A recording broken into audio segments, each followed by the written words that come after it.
warahmatullahi wabarakatuh dan salam sejahtera kepada semua warga Simetri daripada kami TV PSS. Bersama dengan saya hari ini ialah Cikgu Khairia, iaitu cikgu yang menguruskan program orientasi PSS bagi pelajar tingkatan 1.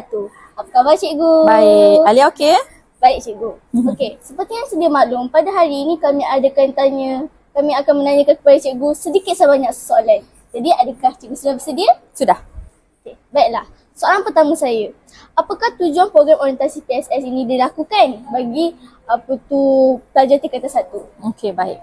Orientasi ini, apa-apa program pun kalau orientasi diadakan untuk memperkenalkan. Okay? Kita nak mendedahkan akan sesuatu perkara. Okey, untuk orientasi PSS yang diadakan sepanjang minggu ini, target kita hanyalah pelajar tingkatan 1.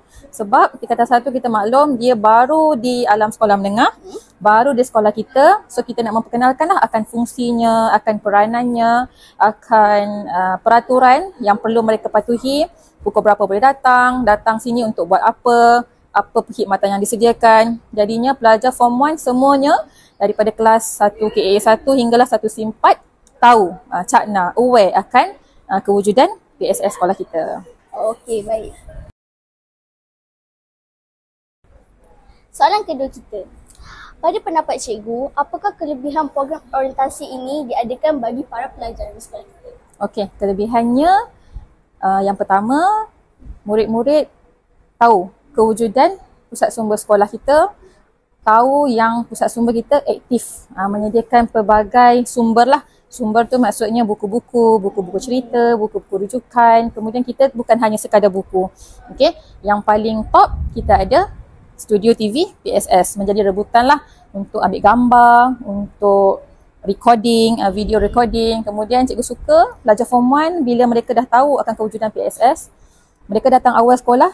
Jadi waktu menunggu perhimpunan awal 12.30 tu dia akan datang ke pusat sumber untuk bermain alat-alat permainan dalaman lah, macam chess, kita ada Scrabble, kita ada congkak, Jenga. Di samping dia nakkan aircon yang sejuk ni, so dia juga boleh spend time, dia tak buang masa merayau-rayau ke sekolah ataupun dia melepak dekat bawah kan. Jadi dia boleh manfaatkan masa duduk di dalam PSS. Kemudian cikgu lihat juga pelajar sesi pagi yang stay back, dia tunggu aktiviti koko, dia pun datang ke sini untuk bermain chess. Jadi kita lihat di situ, selain datang PSS untuk buku semata-mata, dia juga dapat memanfaatkan masa, dapat mengisi masa dia yang kosong itu dengan perkara yang bermanfaat. Okey, baik. Baiklah cikgu, soalan terakhir daripada kita. Apakah harapan cikgu bagi semua pelajar Simetri yang telah menyertai program orientasi PSS ini? Okey, baik. Harapan cikgu yang pertama, supaya sesiapa pun murid yang datang ke PSS dapat memanfaatkan sebaiknya lah segala perkhidmatan yang disediakan, gunakan dengan baik dengan mencapai target. Dia datang tu untuk apa? Untuk mencari bahan bacaan ke, ataupun buat rujukan, study group dan sebagainya. Kemudian yang kedua, of course tentang nilam. Okey, jadinya ramai orang suka membaca tapi kadang-kadang dia kurang rajin untuk merekod nilam. Jadi harapan cikgu dengan persediaan yang kita ada netbook, kita ada laptop, kita ada capai internet, kemudian kita ada kertas yang kecil, sikit je tulis untuk kita merekod nilam. Sebaik-baiknya at least 1 kali seminggu cuba rekod nilam supaya kita dapat capai KPI sekolah, supaya kita dapat membantu sekolah kita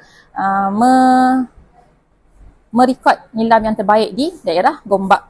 Okey, sebab kita sentiasa Gombak on top, Semetri on top.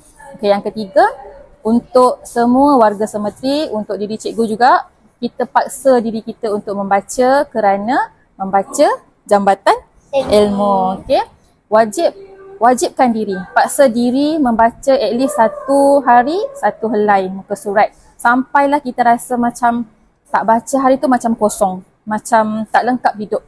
Kenapa? Bila kita membaca, kita punya sel-sel otak akan sentiasa bekerja. So kita rasa kepuasan. Kita punya ilmu tu sentiasa berpanjangan. Kita boleh kongsi seperti kita lihat Tun Dr. Mahathir. Dia tak nyanyuk. Umur dia berapa dah? Almost 100 ke 100 lebih macam tu, dia masih mengingat dengan baik. Kenapa? Keyword dia membaca. Okey? Itu sahaja. Okey, saya ingin mengucapkan terima kasih kepada Cikgu Khairia kerana sudi meluangkan masa Cikgu untuk kami. Baik, terima kasih juga kru TVPSS untuk interview kita pada hari inilah. Sama-sama Cikgu. Jadi sudah berakhirnya sesi menua kita pada hari ini. Sepertinya anda semua mestilah mendapat sesuatu pada sesi menua hari ini kan.